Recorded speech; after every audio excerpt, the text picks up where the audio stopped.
Factorials शिकत असताना आपण 0 factorial equals to 1 directly use केलं गेलेलं आहे. पण आपल्या मनात विचार आला असेल की हा 0 फॅक्टोरियल इक्वल्स टू 1 कसा येतो.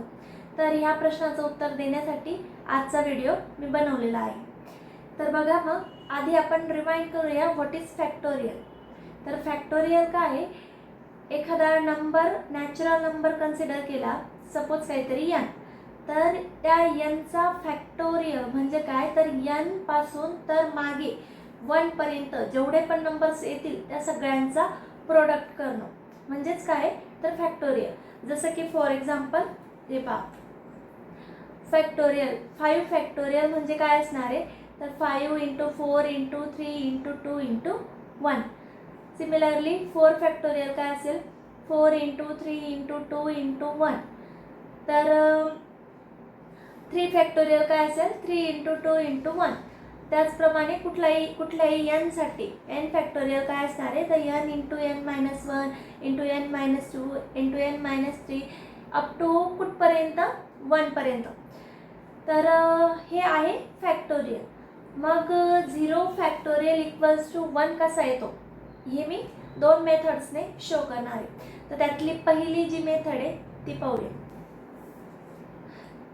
तर आपली मेथड फर्स्ट कशी आहे पहा, जर आपण 5 फॅक्टोरियलला 5 ने डिवाइड केलं तर आन्सर काय येणार आहे, 4 फॅक्टोरियल. कसं काय, तर बघा दिलेलं आहे एक्सप्लेनेशन. 5 फॅक्टोरियल म्हणजे काय असणार आहे, 5 × 4 × 3 × 2 × 1 आणि अपॉनला 5. तर 5 get cancelled and what we get 4 factorial. पुढे 4 फॅक्टोरियल अपॉन 4 म्हणजे काय आहे, 4 × 3 × 2 × 1 अपॉन 4. तर 4 get cancelled, so what we get 3 × 2 × 1 which is the 3 factorial. Similarly 2 factorial upon 2 काय येईल, तर 1 फॅक्टोरियल. आता हाच रूल जर आपण पुढे कंटिन्यू केला तर 1 फॅक्टोरियल अपॉन 1 काय यायला पाहिजे, एक एक नंबर कमी करत मिळते ना व्हॅल्यू. 5 फॅक्टोरियल अपॉन 5 ची मिळाली 4 फॅक्टोरियल, 4 फॅक्टोरियल अपॉन 4 ची व्हॅल्यू मिळाली 3 फॅक्टोरियल. तर सिमिलरली 1 फॅक्टोरियल अपॉन 1 ची व्हॅल्यू काय मिळेल, 0 फॅक्टोरियल. मग आता 1 फॅक्टोरियल काय असतो ते आपल्याला माहिती आहे, 1.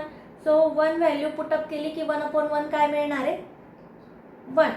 So 0 factorial equals to 1. तर ह्या पहिल्या मेथडने आपण शो केलं की how is the 0 factorial equals to 1. There is one more method. आता ती मेथड सांगणार आहे. तर बघा, आपली जी अनादर मेथड आहे तर ती मेथड ह्या पद्धतीने. तर फॅक्टोरियल सॅटिस्फाईड द रूल. तर n फॅक्टोरियल इक्वल्स टू काय येतो, n × n - 1 फॅक्टोरियल. जसं की पहिल्या मेथडमध्ये आपण डिनॉमिनेटरला व्हॅल्यू घेतली होती, 5 फॅक्टोरियल अपॉन 5 इक्वल्स टू काय येणार आहे, 4 फॅक्टोरियल ना. मग जो डिनॉमिनेटरचा 5 आहे तो जर आपण राईट हँड साईडला घेऊन मल्टिप्लाय केला तर तीच व्हॅल्यू, ती जी व्हॅल्यू मिळते ती म्हणजे हा रूलच आहे. तर n factorial equals to n × n - 1 factorial. आता इकडे आपण ह्या रूलमध्ये n ची व्हॅल्यू 1 पुटअप करू. 1 पुटअप केल्यावरती इक्वेशन कसं तयार होईल, 1 फॅक्टोरियल इक्वल्स टू 1 × 1 - 1 फॅक्टोरियल. तर ही ती स्टेप आहे. तर 1 - 1 मीन्स 0. तर इथे व्हॅल्यू पुटअप केली 0 फॅक्टोरियल. तर 1 इक्वल्स टू 1 × 0 फॅक्टोरियल.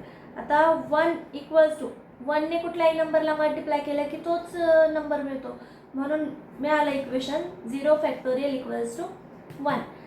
तर ह्या दोघंही मेथड्सने आपण पाहिलं की 0 फॅक्टोरियलची व्हॅल्यू ही 1 कशी मिळते ते.